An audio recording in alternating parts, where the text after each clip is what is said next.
was looking up, holding on to patience, counting up the days that I've been waiting. I was on the left, you were only fading. I was on my own, staring at the ceiling.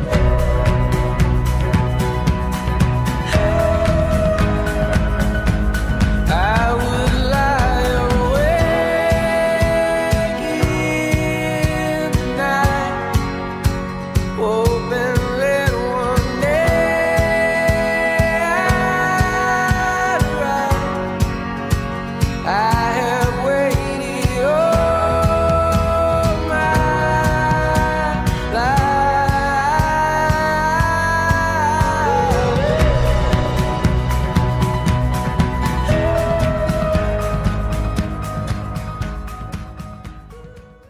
Listening to that song a few weeks ago to program it for today, Stephen played it for me, and I thought he was actually singing it. I'm like, where did you cover this song at? And he's like, no, that's the real guy. I'm like, dude, you sound just like him. So I think it's easy at times to take for granted just how amazing these musicians are. I don't play an instrument or sing, and so I'm constantly thankful and in awe and just grateful that we get to experience that every single Sunday at Hope City. So if you see Stephen after the service, make sure you thank him. If you see the guys in the band, make sure you thank them for getting here so early today and investing in us as we pursue God. My name's Justin. I'm one of the pastors here at Hope City, and if you're a guest today, grateful that you found us. All right, we're in a brand new location. As we like to say, we're 4 months old, and we are one church in two locations. It just depends on what Sunday that you decide to go to Hope City, on what location we're going to be in. So there are 3 weeks this year that we can't meet at the Ritz-Charles, which is our typical meeting spot. And the next 3 Sundays are those Sundays. And so today, the 15th, 22nd, and 29th, we're going to be here. And so I'm grateful that you guys made the journey 1.2 miles. I'm really thankful that you guys put in that extra time, that extra effort to get here today. And I love this location. And so we're glad that you're here. We're going to receive our offering now. So if you're a guest with us today, we're just going to continue to worship. Don't feel obligated to give to Hope City. This service is really supposed to be a gift to you. And so this is the time for us to continue in worship for those of us that call Hope City our home. If you want to put your welcome card or your connection card in the offering bowl as it goes by, you can do that, or you can take it to Guest Central right after the service, and you can get that coffee mug that Elijah mentioned as he was getting massaged up here. You're never going to see, I don't know what churches you've been to, but you're never going to see somebody get a massage during the announcements at any other church but Hope City, all right? That's our claim to fame, and we're going to take it, and we're going to run with it. So, well, if you weren't here last week, we kicked off this series called Restart. And just like every other church in America, we're talking about new year, new beginnings, new starts. We're talking about a fresh slate, clean slate. We're talking about New Year's resolutions. And we are in this process as a people of changing the calendar, changing our mindset, changing our eating habits, changing our workout routine, right? Some of us are. We're going to get organized. We're going to get financially fit. We're going to get our life in order. We're going to lose weight. We're going to do all of these things. Do you know how many Americans make New Year's resolutions or set goals at New Year's? 80% say that they do. Do you know how many of those 80% of Americans that set New Year's resolutions or set goals at the time of the New Year, you know how many of them keep them longer than 3 months? 8%. 8%. All right, so we love starting to change. We just don't follow through with change. And here's the deal. I was thinking about this week. Resolutions are promises that we make to ourselves, right? So we're just lying to ourselves. Like, we're not even lying to other people, right? I've not told anybody my goal of losing weight until now. But I'm not lying to you when I say I'm going to lose weight this year. I'm lying to me, right? Because I love food, and Portillo's is coming to Fishers, and it's going to be amazing. If you've never eaten there, it's going to change your life, all right? And I put on Facebook, I'm going to weigh like 420 by the end of 2017 because of Portillo's. It's just going to be amazing. But it's going to be, but anyway, that's what we do, right? We have this anticipation of starting something new. We have this sense that we're going to change. We're going to be different. But then at the same time, we don't follow through with the decisions that we make to change. And I loved, if you were here last week, Tricia kicked off this series, and it's so easy to fall into this pattern where we're going to change our behavior, and we're going to change our methodology, and we're going to change our budgeting habits, and we're going to change what time we go to the gym. And it's so easy to fall in this pattern where we change our behavior. And what Trish said last week, if you weren't here, I'd encourage you to get online or get on the app and watch it, because she talked about lasting change doesn't come through behavior modification. It only comes through heart transformation. And you don't have the capacity to change your heart. You can't do it. No matter how much you want to, no matter how much you try, you aren't the author, you aren't the creator of your heart, your soul. And so you can't change your heart. God can change your heart. And it was just an amazing message where she just challenged us at the beginning of this year to not just focus on what we can change about our behavior, but really allow God to restart our heart. So if you have a Bible, turn to Luke chapter 10. And what I want to talk to you about today is this idea of something I've been struggling with literally my entire adult life. I've struggled with this, and I was thinking through this message this week. I just realized that this message really is as much for me as it is for you. And I kind of like when God does that in my life. I give extra in the offering that week because I'm like, oh, I didn't plan on that, but man, I really needed that, God, thank you. I'm just kidding, I don't, but I should. But I was thinking, man, I have struggled with this idea of restart in this particular area of my life since I was in 8th grade. And what I want to talk to you about is I want to talk about this idea of restarting our schedule. When I was in 8th grade, I got cut from the basketball team. And it was the second year in a row I'd gotten cut. And I remember something in that moment broke in my heart. Obviously, I was heartbroken over not being on the team.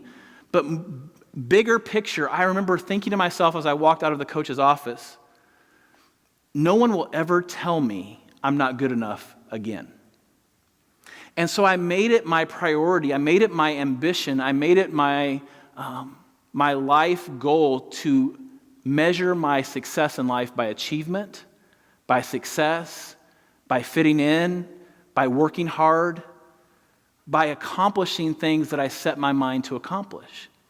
And for those of you that are type A, for those of you that are goal-oriented, for those of you that love achieving things, there's nothing wrong with that. But as I was thinking through this idea of some of the most damaging aspects of my life have been centered around my desire to achieve, my desire to accomplish, my desire to check a goal off of my list at all costs. And typically what happens is I give a lot of time and energy to that or that initiative or that goal or that achievement, and I forget about the people and I forget about God, who is the most important aspect of my life. And so I want to look at this passage in Luke chapter 10 here in just a second, but maybe you're a goal-oriented person, maybe you're an achievement-type person, maybe you're driven by your schedule, you don't drive your schedule drives you, and maybe you need a restart in this area of your life like I do. Maybe you need a new beginning when it comes to your schedule like I need a new beginning. And I just wrote down some things that might be true about you if you need a restart. You feel exhausted all the time.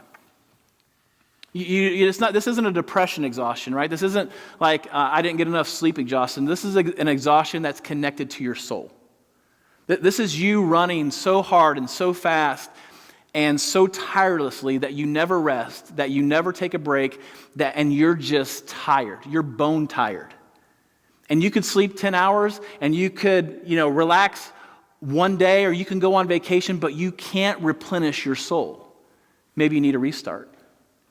Maybe for some of you, you need a restart because you go to bed at night and you can't turn it off.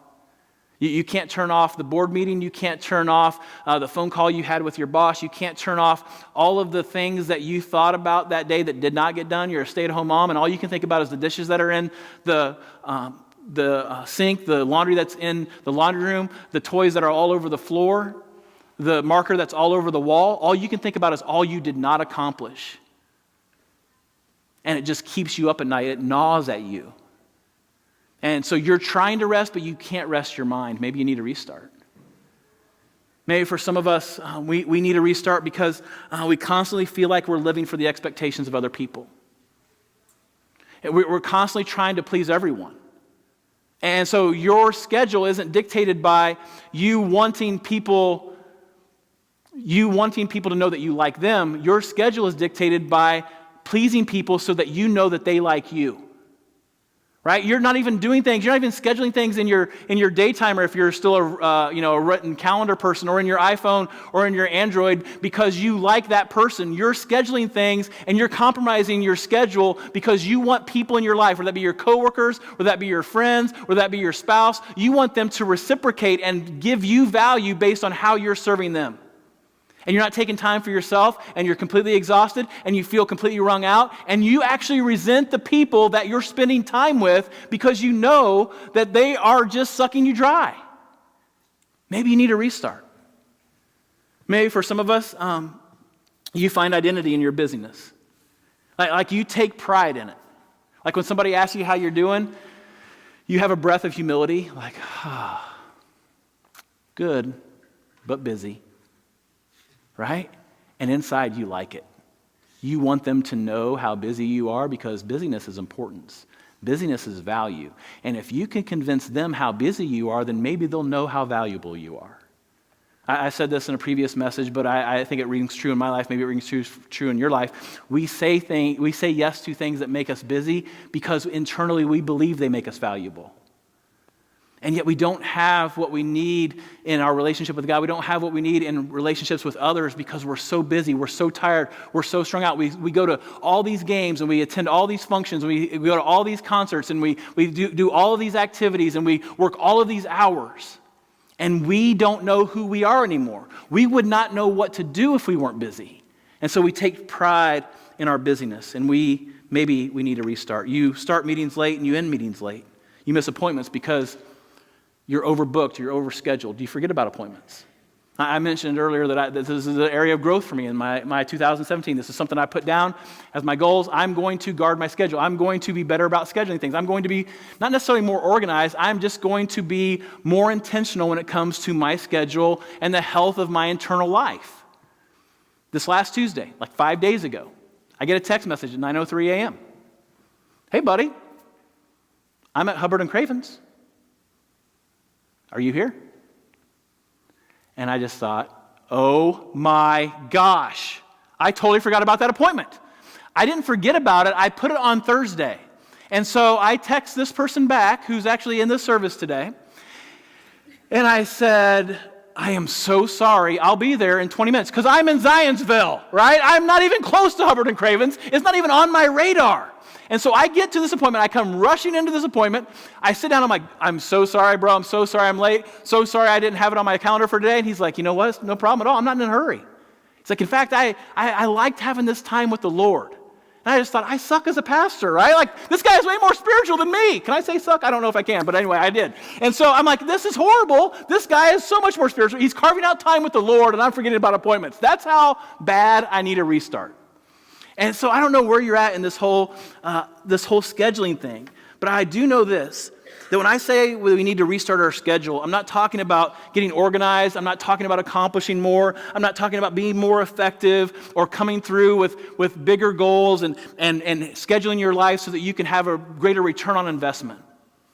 What I want us to see is when we restart our schedule, what I want us to see is this: our schedule should be less about what we accomplish and more about who we want to become.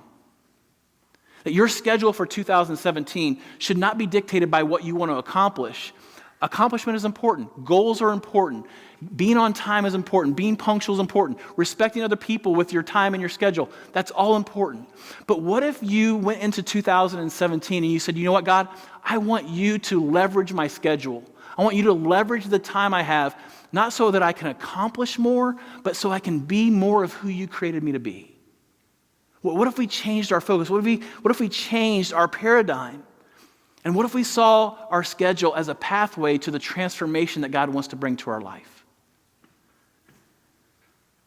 Our schedule determines the course of every single hour, and every single day, and every single week, and every single month.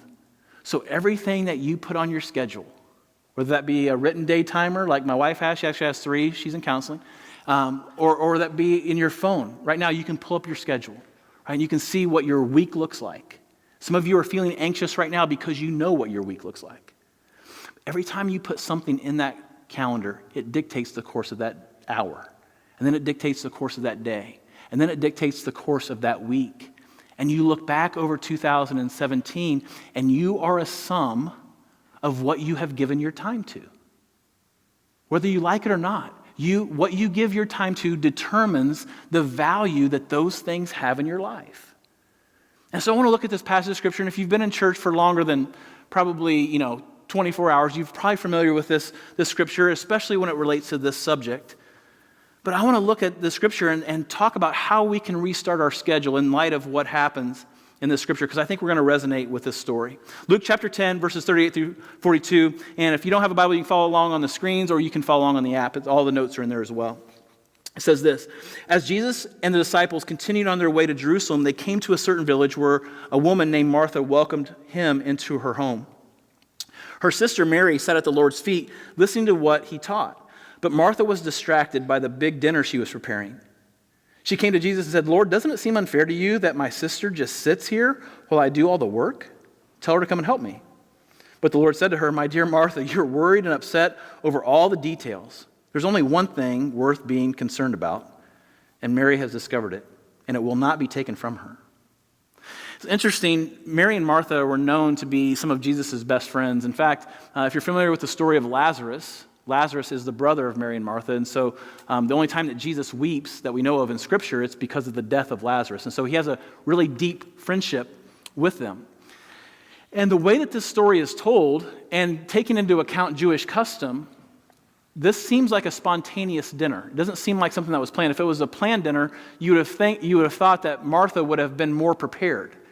But she is actually preparing the dinner while Jesus is actually there. And so Jesus shows up, and this dinner takes place, and the dinner isn't really the focus of this passage. It's what Jesus is trying to teach Martha in the context of that dinner. And so I want to look at this scripture. I'll look at just a few principles of how we can restart our schedule in 2017. And the first principle is this: if you're going to restart your schedule, you need to invite God in. You need to invite God in. Look at verse 38. It says, as Jesus and the disciples continued on their way to Jerusalem, they came to a certain village where a woman named Martha welcomed him into her home. So there was this moment in time where either Jesus didn't have a place to go to dinner, or they were just all talking to themselves, and like, hey, why don't we swing by Mary and Martha and Lazarus' place? Why don't we, stop there for dinner? And Martha had a choice to make. She could have said, hey, I'm not prepared. Hey, this isn't really a good time. Hey, Jesus, maybe you should go somewhere else because I haven't really gotten the best, food available. But she welcomes Jesus in that moment.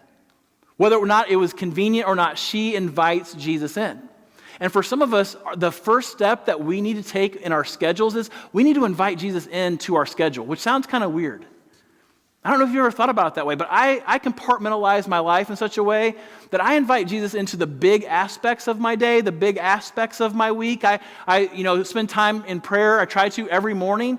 And I'm saying, okay, God, I give you this day. God, I want you to go before me. I want you to set the course for my week, to set the course for my day. I want you to meet me, in this throughout this week, God. But what if we drilled down a little deeper, and what if we invited God into the moments of our life that seem mundane, that seem ordinary, that seem trivial? For those of you that are stay-at-home moms, what if you invited Jesus into the time that you have every single morning that seems chaotic, and it seems stressful, and it doesn't seem put together? And if anybody saw you without your makeup and before your coffee, they would be, mortified. What if he said, Jesus, I invite you into this moment. Help me not to miss this moment with my kids. I'm staying home for a purpose, staying home for a reason, and so often I resent staying home more than I am thankful for it. So God, I just invite you in. What if before your meeting on Tuesday, you said, God, I'm going to go into this meeting, and everybody's going to look to me to lead a discussion. And so I just invite you in. I invite you into our discussion. God, would you just help me to see people as you see them? God, would you just show up for me in this meeting? God, would you just light the way? Would you just point my heart in the right direction? Would you just not help me not be defensive? What if on a date night with your spouse, what do you say, God, would you just go with us on this date? Which sounds kind of weird, right? Because we just assume that God is everywhere, which he is. This isn't about God acknowledging you. This is about you acknowledging God. Right? Martha welcomed Jesus in. There's this sense of hospitality that God is asking you. Will you give him that in your schedule? Will you say, God, I want to welcome you in? About 11 years ago, I realized that I was not good at this. And I was a workaholic, and I liked working because I liked accomplishing. And everybody at work said I was doing a great job. And so I would give the best time, the best energy, the best creativity, the best effort, I would give it at work. Because that's what paid the bills, and I was the provider, and so I better give my best, right? And then I would come home and I'd be so irritable. And I'd be so short-tempered, and I would be so disconnected, and I would just have no patience for the kids, and I would just sit and zone out to Sports Center pretty much every single evening, and Trish would be like, are you here? Are you not here? What is going on? And so I just decided that, you know what, I don't want to live that way anymore. It wasn't like I wanted to be that way anyway. I just didn't feel like I had any energy to be any way else, because I had just given the best of my day to people who didn't value me more than what I added value to that company. I was in sales at the time, and they liked me, but only to the extent that I added value to them. And then I would come home, and I would treat the people who loved me unconditionally and who I loved the most the worst. Have you ever been there? And so maybe it's just me. It was really silent. No, you guys were not affirming at all. That's okay. That's all right. Again, I'm just preaching myself here. So maybe I'm preaching by myself. And so only to myself. So I just started doing this little routine, this little practice that just kind of helped me bring some focus to this area of my life, and I still do it. Even though I'm in a different job now, I still have that drift toward giving leftovers to the people that I love the most. So at the time I was working downtown Indy, and so I would get in the car, and I'd turn on some worship music because that kind of helps me reorient my thoughts and kind of get out of the stress of the day.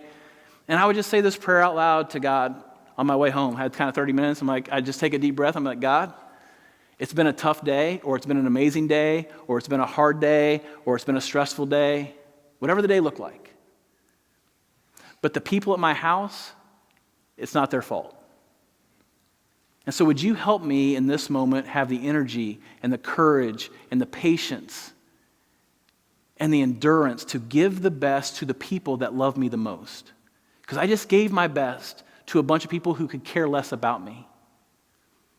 And God, I didn't become super husband. I didn't become ultra dad in that moment.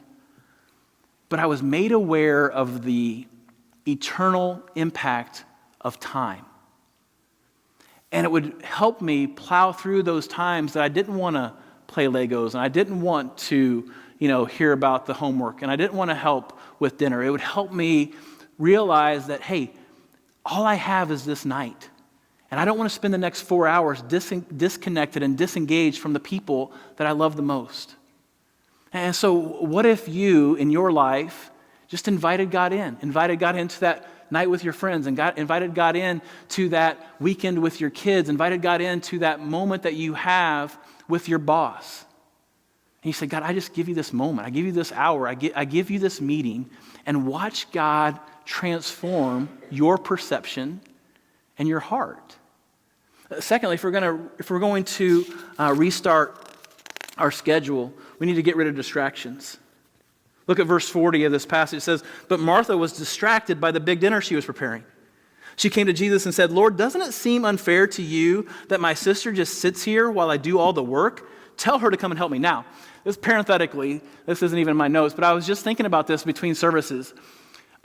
For people who have a handle on their schedule, for people who are well balanced in their life, for people who are content with who they are and how much output they give, and the lack of people-pleasing that are part of their life, we become jealous of them or resentful of them, right? Here, Martha's like, can't you see all the work I'm doing? And my sister is so lazy. She's just sitting there, right? And so we project our desire to relax, our desire to be balanced onto someone else who is that way, and it's them that's doing something wrong, not us. In 2006, we went, usually every year, we go to spring break in Florida. And so in 2006, we went to spring break in Florida. And at this particular year, we went to Destin. We usually go to the Destin area, somewhere around there, Rosemary Beach, someplace down there. The last few years, we've gone to the same place, but this year was we're going to Destin. And so if you've ever been to Destin, Florida, you know there's this causeway that you drive over. It's kind of this bridge, this whole bridge that kind of enters you into the beach area. And so we're driving over this bridge. And I said to my wife, I said, this place looks awful familiar. Like, I feel like I've been here before. This bridge, I think I've been on this bridge before. She didn't say anything. And so we unpack our stuff, we get into our condo. And the next few days, we start going, like, we go to the outlet mall because it rained one day. And we're leaving the outlet mall. And I'm like, I think I've been to this outlet mall before. Like, this place looks really familiar. And we go out to eat at, Krabby Bill's, and we'll get to Krabby Bill's. I'm like, is there another Krabby Bill's somewhere that I don't know about? Because I think I've eaten at this Krabby Bill's before, right? We go to Waffle House next morning. I'm like, I think I've been to this Waffle House before. Finally, we're walking out of Waffle House, and my wife's like, are you being serious right now? I'm like, what do you mean? She's like, saying that you think that we've been at that Waffle House. I said, yeah. Have I been there? Do I have Alzheimer's and I don't know that I have? I'm like, what is going on here? Am I in the Matrix? If you're under 25, that's a movie. What's going on? Am I in some alternate universe and I've been to Destin, but I haven't been to Destin? And it's like this really weird deja vu moment. She's like, Justin, I can't believe you're being serious right now. I'm like, I'm being totally serious. Help me not feel insane. She's like, no, you're not insane. You're stupid, right? She's like, we were on vacation here 3 years ago. I'm like, who were? She's like, you were. She's like, you were on vacation here for 5 days in 2003 with our family. You were with us on vacation in Destin, Florida. I'm like, no, that's not true. She's like, yes, it's true. That's why we remember all these places. Well, spring break 2003 started on Palm Sunday. So we leave on Palm Sunday to go to Destin, and we're 7 days away from the very first Easter service of the church that we had started. 7 days away from Super Bowl Sunday, as we like to say in the church world. 7 days away from the biggest Sunday of the year.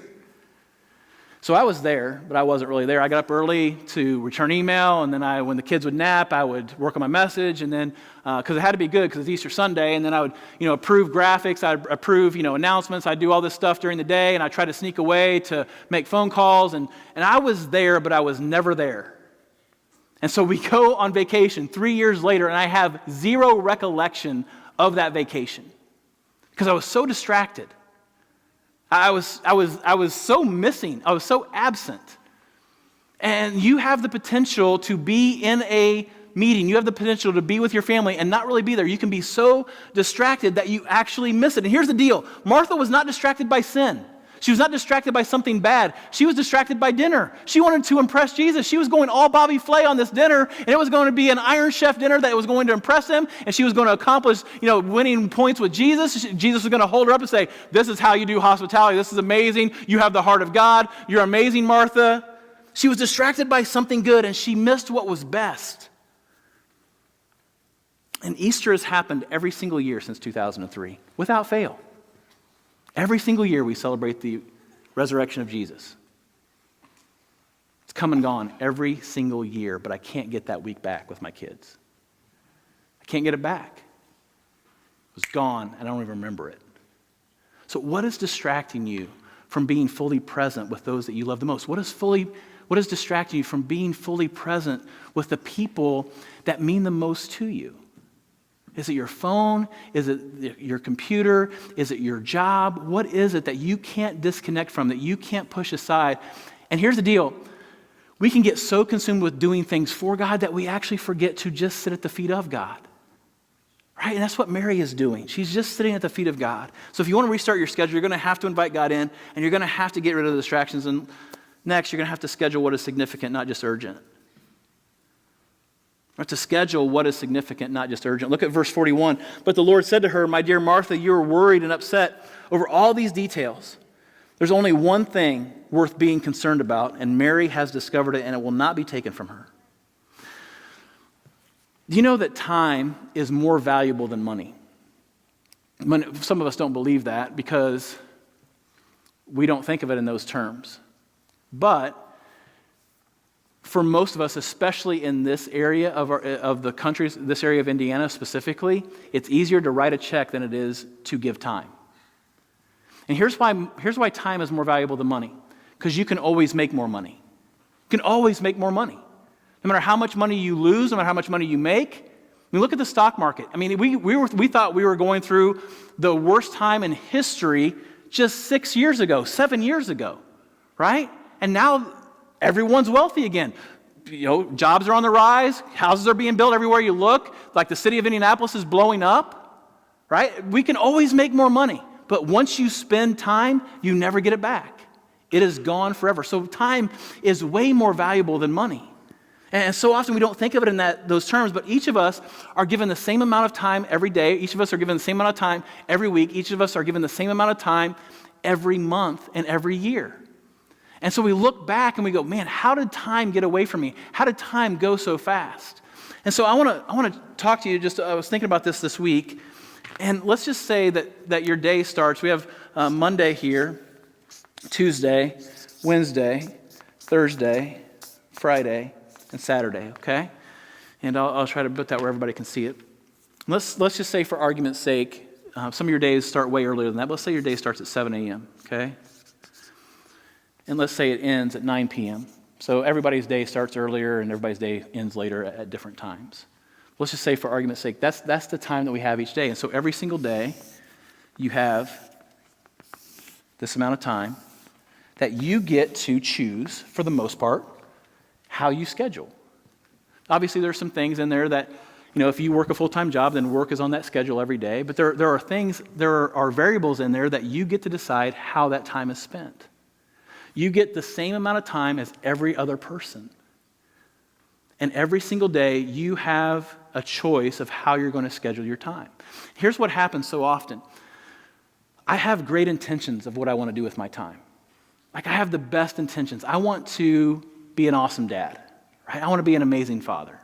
I want my kids to want to come see me when they're older and they have kids. Like, I just want that type of relationship with them. I want to be an awesome husband. I want my wife to, Man Crush Monday me on Instagram every single week. Like, I just want that. That's just what I want. She doesn't do that, so that's a little bit, we're talking about that now, 2017 goals. But anyway, but I just want to be an amazing husband. I want to be a great pastor. I want to be a great employee. I want to be a good friend. Like, I have these great intentions. I'm sure that you have amazing intentions as well, but the problem is, intentions don't determine the quality of your life, choices do. Intentions don't determine the direction of your life, your choices do. So you can have the best intentions of how you're going to spend your time, but how you choose to schedule it is always going to trump your intentions. And my wife and I do a lot of work with married couples. Obviously we talk about that a lot. And so we'll have couples come to us all the time and like, I just don't understand why we're disconnected. I just don't understand why we're not on the same page. I just don't understand why we're not getting along. And I say something like this. Look at the last calendar week. When did you spend time together? Not arguing. When did you spend time together? Not with the kids. When did you spend time together? Just dating one another. Oh, we haven't done that in a long time. It's not rocket science, right? Like, why did you fall in love?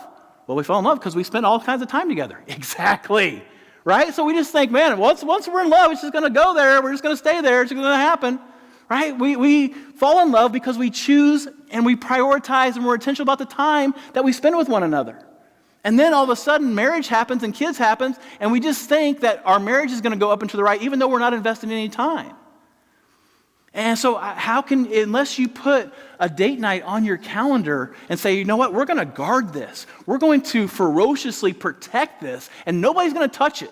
Why? Because you matter to me more than working over. You matter to me more than, spending time with the kids. You matter to me more than playing Xbox or watching, the playoff game. You matter to me more than that. I want to spend time with you.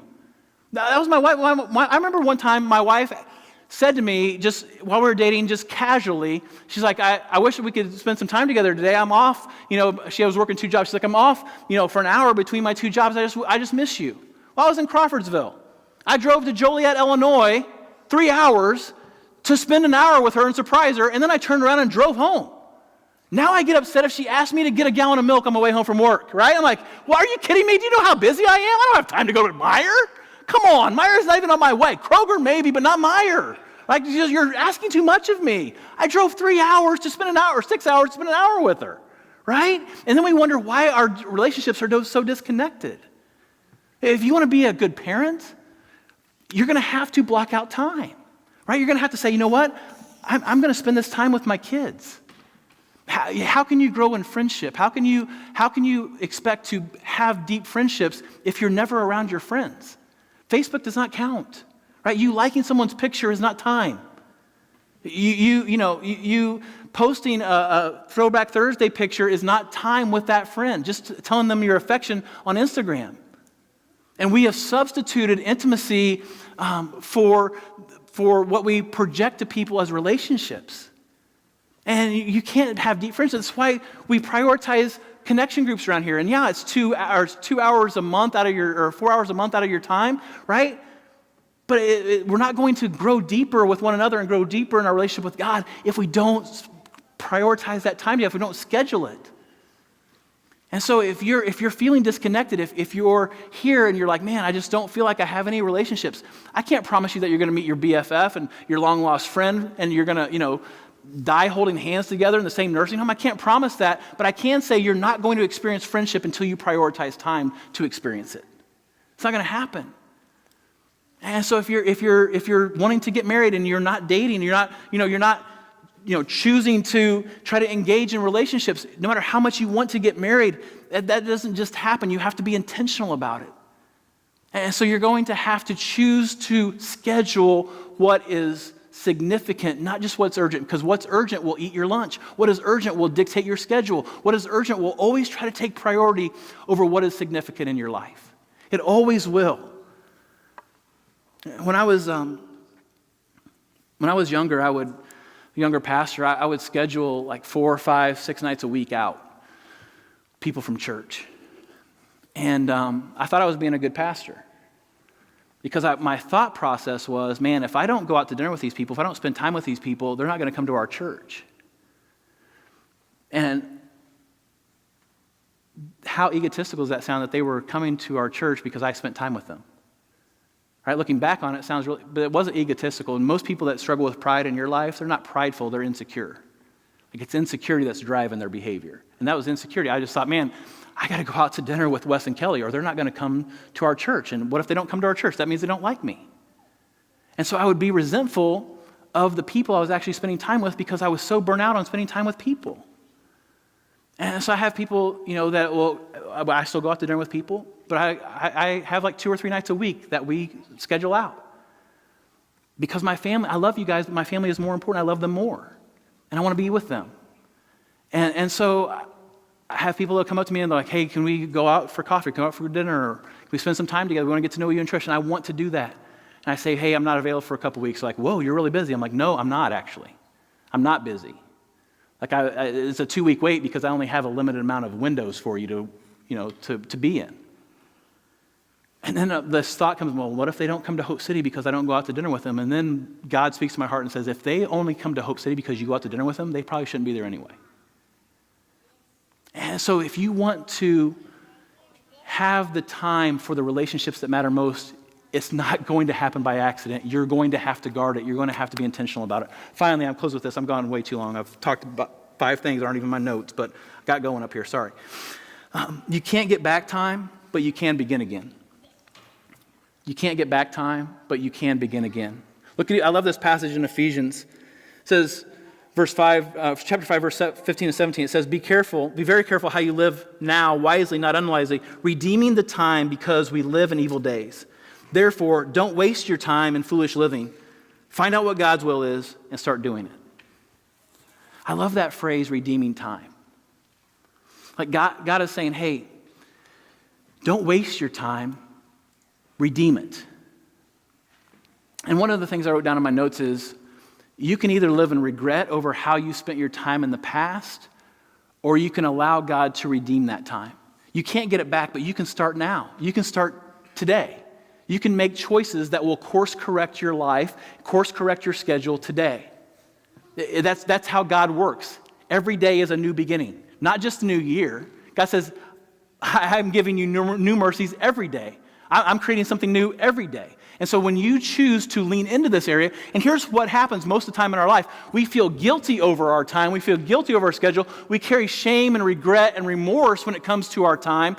And when you carry shame and regret and remorse, your natural inclination is not to run to God, it's to run away from God. Look at Genesis chapter 3. The first time shame ever entered into the human race, they didn't run to God and say, oh my gosh, God, we ate that fruit we're not supposed to eat. We're so sorry. Please forgive us. They went and hid. Right? And so you're going to have to fight against your compulsion to hide in this area and bring this to God and say, God, I can't redeem time, but you can. So will you allow me to spend my time in a way that honors you and that builds intimacy and value with the ones that I love the most? And I'm struggling in this area. You know why? Because my middle son, Elijah, he graduates this year. And when I say it like that, it's not that big a deal. But when I say I have 19 Sundays left with him, it's a big deal. It's a big deal. And I don't want to waste one of them. And the people in your life, they're more important than your accomplishments. They're more important than your promotion. They're more important than the money that you'll make or the office that you'll move into. And how can we expect to grow in our relationship with God if we don't ever schedule time with God? And God's saying, hey, if you'll put me on the list, if you'll prioritize me, not just on Sundays. Sunday's not even on there. That's how much I think of God. You can go to Grace on Saturday night, all right?